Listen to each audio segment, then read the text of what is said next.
नमस्कार, आप सभी का गवर्नमेंट कॉलेज जालोर के इस यूट्यूब चैनल में स्वागत है। आज की क्लास में हम मानव प्रजातियों के बारे में चर्चा करेंगे। इस क्लास में हम ये जानेंगे कि मानव प्रजातियां क्या होती हैं और इनके वर्गीकरण के क्या-क्या आधार हैं। अब यदि हम बात करें तो जो मानव प्रजाति है वो एक जैविक विचारधारा है। जैविक विचारधारा से हमारा तात्पर्य है कि समान शारीरिक लक्षणों वाला जो मानव समूह है वो प्रजाति कहलाता है। अर्थात एक प्रजाति के जो मानव समूह हैं उनके शारीरिक लक्षणों में समानता पाई जाती है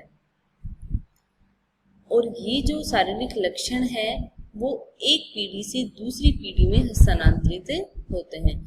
अर्थात हम ये कह सकते हैं कि वंशानुक्रम रूप में ये शारीरिक लक्षण पीढ़ी दर पीढ़ी हस्तांतरित होते रहते हैं।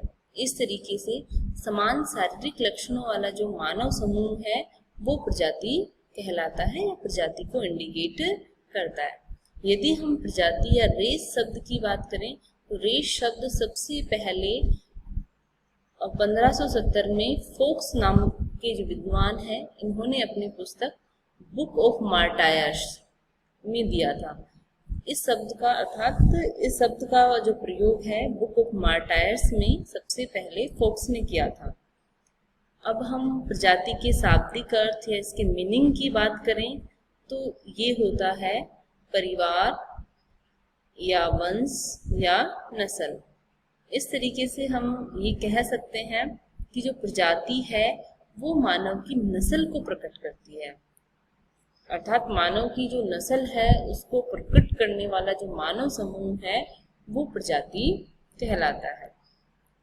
अब यदि हम बात करें मानव प्रजाति की परिभाषाओं की तो यहाँ हम कुछ विद्वानों के अनुसार दी हुई प्रजाति की जो परिभाषाएं हैं उनके बारे में चर्चा करेंगे। सबसे पहले हम देखेंगे कि क्रोबर जो है इन्होंने कहा है कि प्रजाति एक जैविक अवधारणा है ना कि सामाजिक सांस्कृतिक अवधारणा।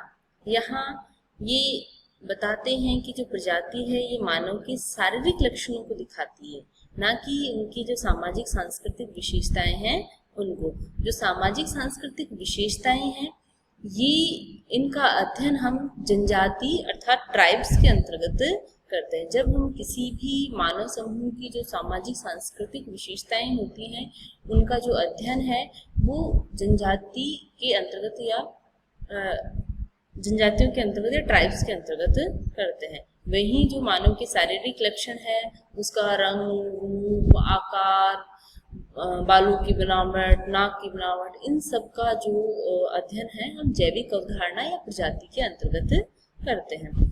इस तरीके से क्रोबर कहते हैं कि प्रजाति एक जैविक अवधारणा है ना कि सामाजिक सांस्कृतिक अवधारणा। हेडन जो महोदय हैं ये कहते हैं कि प्रजाति एक जैविक नस्ल है जिसमें जो प्राकृतिक लक्षणों का योग जो होता है वो किसी दूसरी प्रजाति के प्राकृतिक लक्षणों के योग से भिन्न होता है। अर्थात अलग अलग प्रजाति के जो लक्षण है, जो शारीरिक बनावट है वो अलग अलग होती है। नेक्स्ट, ग्रिफिथ टेलर महोदय प्रजाति के बारे में कहते हैं कि मानव प्रजाति नस्ल को प्रकट करती है ना कि संस्कृति को। वहीं जो संस्कृति है वो जनजातियों के अंतर्गत जो है मानव भूगोल में जनजाति टॉपिक के अंतर्गत अध्ययन करते हैं और जो मानव जो नस्ल है वो हम रेस या प्रजाति के अंतर्गत इसका अध्ययन करते हैं। इस तरीके से हम मोटे मोटे रूप से कह सकते हैं कि प्रजाति जो है मानव की जो मानव समूह की नस्ल को प्रकट करती है। अब हम बात करें कि मानव प्रजाति जो है उसके जो प्रकार या उसके वर्गीकरण के जो आधारभूत तत्व हैं वो क्या है। मोटे मोटे रूप से मानव प्रजाति की जो वर्गीकरण के आधारभूत तत्व हैं उनको दो वर्गों में विभाजित कर सकते हैं, बाहरी शारीरिक लक्षण और आंतरिक शारीरिक लक्षण। यहाँ मोटे शारीरिक जो लक्षण है उनको दो भागों में बांट दिया, बाहरी शारीरिक लक्षण और आंतरिक शारीरिक लक्षण। इनके आधार पे जो है वो प्रजातियों का वर्गीकरण भिन्न भिन्न विद्वानों ने भिन्न भिन्न आधार पर किया है। सबसे पहले हम देखें त्वचा के रंग के आधार पे। ये मानव का बाहरी शारीरिक लक्षण है त्वचा का रंग। इस पे सबसे ज्यादा जो है वो जलवायु का प्रभाव पड़ता है, अर्थात जलवायु के द्वारा ही ये निर्धारित होता है कि मानव समूह की त्वचा का रंग कैसा होगा। उदाहरण के लिए हम देख सकते हैं कि जो उष्ण आर्द्र प्रकार की जलवायु जो मध्य रेखीय क्षेत्र में पाई जाती है, तो वहाँ के जो लोग हैं उनकी त्वचा का रंग गहरा होता है, और शीत क्षेत्र के जो लोग हैं वहाँ पे तापमान जो है कम होने के कारण या सूर्यताप की कम उपस्थिति के कारण वहाँ के लोगों की त्वचा का रंग हल्का होता है, सफेद होता है। तो त्वचा के रंग के आधार पे जो मानव प्रजातियां हैं वो 3 प्रकार की होती हैं। श्वेत या गौरवर्ण, इसमें शीत क्षेत्रों के जो निवासी हैं या शीत क्षेत्रों के मानव समूह या प्रजाति को सम्मिलित करते हैं। इसमें काकेसाइड जो प्रजाति है वो आती है। काले ये उष्ण या भूमध्य रेखीय क्षेत्र के जो मानव समूह या प्रजाति हैं उनको सम्मिलित करते हैं, फॉर एग्जाम्पल निग्रोइड प्रजाति। और पीत या जो पीला वर्ण है ये जो शीतोष्ण कटिबंधीय जो क्षेत्र हैं उन क्षेत्रों के जो निवासी हैं उनको इसमें सम्मिलित करते हैं, या वहाँ के जो लोग हैं उनकी जो त्वचा है उसका रंग पीला या होता है, उसमें मंगोलाइड जो प्रजाति है उसको सम्मिलित करते हैं। दूसरा जो शारीरिक लक्षण है जिसके आधार पर प्रजातियों का वर्गीकरण किया जाता है वो शरीर का कद या उसकी लंबाई। ये भी बाहरी लक्षण है, और शरीर का जो लंबाई है वो भोजन की मात्रा और उसकी गुणवत्ता पर निर्भर करती है, या इसका सबसे ज्यादा प्रभाव जो है शरीर की लंबाई पर पड़ता है। इसके आधार पर भी जो है मानव प्रजातियों को 3 वर्गों में विभाजित किया जाता है, लंबा कद, मध्यम या मझला कद और नाटा कद। लंबा कद की यदि अपन बात करें तो 169 से 172 जो सेंटीमीटर है की लंबाई वाली जो मानव प्रजाति है वो लंबा कद वाले वर्ग में सम्मिलित होती है, और इसमें यूरोपियन अर्थात काकेसाइड जो प्रजाति है उसको सम्मिलित करते हैं। नेक्स्ट है मध्यम या मझला कद, 159 से 168 सेंटीमीटर के बीच की लंबाई वाली जो मानव प्रजातियां हैं वो इसके अंतर्गत आती हैं। इसमें मलेशिया और न्यू गिनी के लोग सम्मिलित होते हैं। और नेक्स्ट है नाटा कद। नाटा कद की या छोटे कद की अपन बात करें तो 148 से 158 सेंटीमीटर की जो लंबाई वाले जो लोग हैं इसमें अफ्रीकी के पिग्मी, चीन, जापान के लोगों को सम्मिलित किया जाता है। नेक्स्ट यदि हम बात करें कि मानव प्रजातियों के वर्गीकरण के आधार की, तो वो आता है सिर का आकार या सेफेलिक इंडेक्स। शारीरिक लक्षणों में जो सबसे ज्यादा ऑथेंटिक या स्थायी जो आधार माना जाता है वो सेफेलिक इंडेक्स या सिर के आकार को माना जाता है। इसको जो निकालने का जो सूत्र है या जो सिर के आकार की जो लंबाई है वो मृत व्यक्ति का निकाला जाता है। सिर के आकार का निर्धारण का जो सूत्र या सेफेलिक इंडेक्स निकालने का जो सूत्र वो होता है सिर की चौड़ाई अपॉन सिर की लंबाई इंटू 100।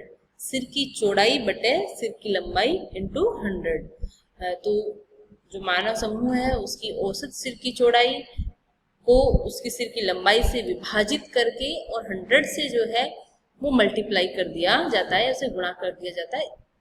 इस प्रकार जो है वो सेफेलिक इंडेक्स से शिरस्त्र सूचकांक निकाला जाता है। जो क्रोबर महोदय हैं इन्होंने जो सेफेलिक इंडेक्स के आधार पे मानव प्रजातियों को 3 वर्गों में विभाजित किया है, लंबा सिर या डेलिटोसेफेलिक, मध्यम सिर मेसोसेफेलिक और चौड़ा सिर ब्रेचिसेफेलिक। लंबे सिर की यदि अपन बात करें, जिन मानव समूह का शिरस्त्र सूचकांक 77 से अधिक है या 77 से कम है, सॉरी यहाँ पे अधिक नहीं आएगा, 77 से कम है, उनको लंबा सिर वाले डेलिटोसेफेलिक प्रजाति होती है। नेक्स्ट है मध्यम सिर। जिन मानव प्रजातियों का जो सेफेलिक इंडेक्स है वो 77 से और 81 के मध्य पाया जाता है, वो मध्यम सिर वाली प्रजातियां होती हैं, या इस वर्ग में उनको रखा जाता है। और चौड़ा सिर सूचकांक ये 81 से अधिक जिन प्रजातियों या मानव समूह का सेफेलिक इंडेक्स होता है वो चौड़े सिर वाली प्रजातियां कहलाती हैं। नेक्स्ट यदि अपन देखें बालों की बनावट, बालों की बनावट के आधार पर जो प्रजातियों का वर्गीकरण किया है वो हेडन ने किया है। आपके सिलेबस में भी क्रोबर, हेडन और ग्रिफिथ टेलर के अकॉर्डिंग मानव प्रजातियों का वर्गीकरण दिया हुआ है, जिसमें क्रोबर का हमने देखा सिर के आकार के आधार पर या सेपेलिक इंडेक्स के आधार पर ये प्रजातियों का वर्गीकरण करते हैं। हेडन नासिका सूचकांक और बालों की बनावट, दो आधार पर मानव प्रजातियों का वर्गीकरण करते हैं। यहाँ हम देख रहे हैं बालों की बनावट के आधार पर। बालों की बनावट के आधार पर हेडन महोदय ने मानव प्रजातियों को 3 वर्गों में विभाजित किया है।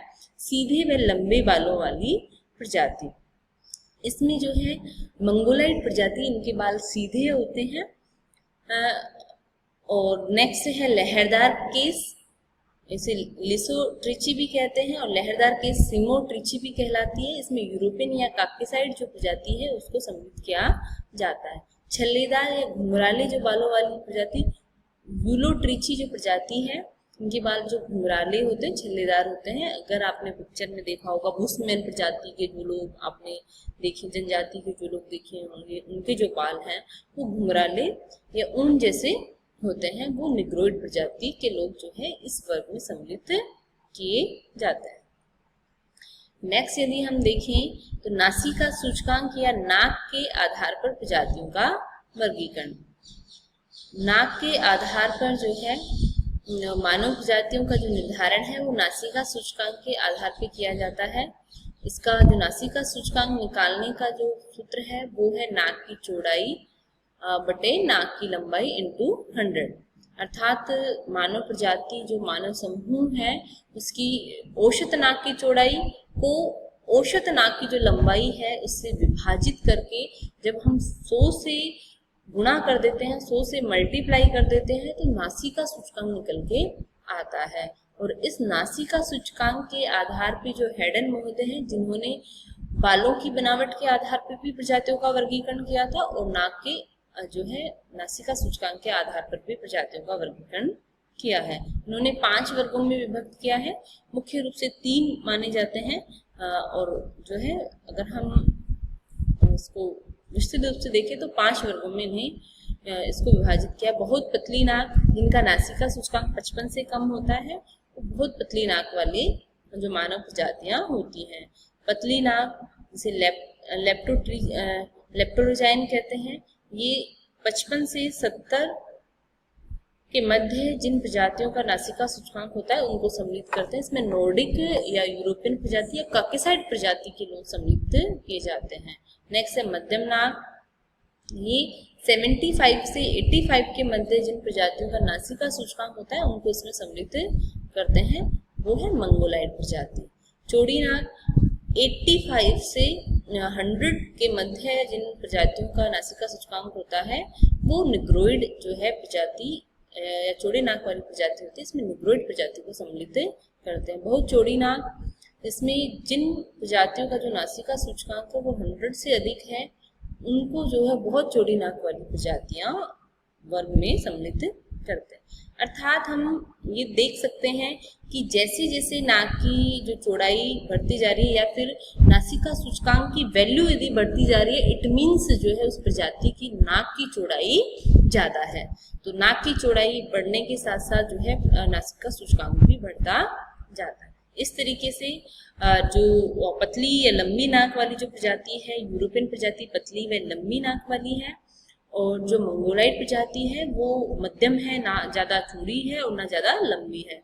और जो निग्रोइड या अफ्रीकन लोग हैं उनकी जो नाक है वो बहुत चौड़ी होती है, अर्थात उनके नाक की जो चौड़ाई उसकी लंबाई की तुलना में ज़्यादा होती है, तो उसको चौड़ी नाक के अंतर्गत सम्मिलित करते हैं। धन्यवाद।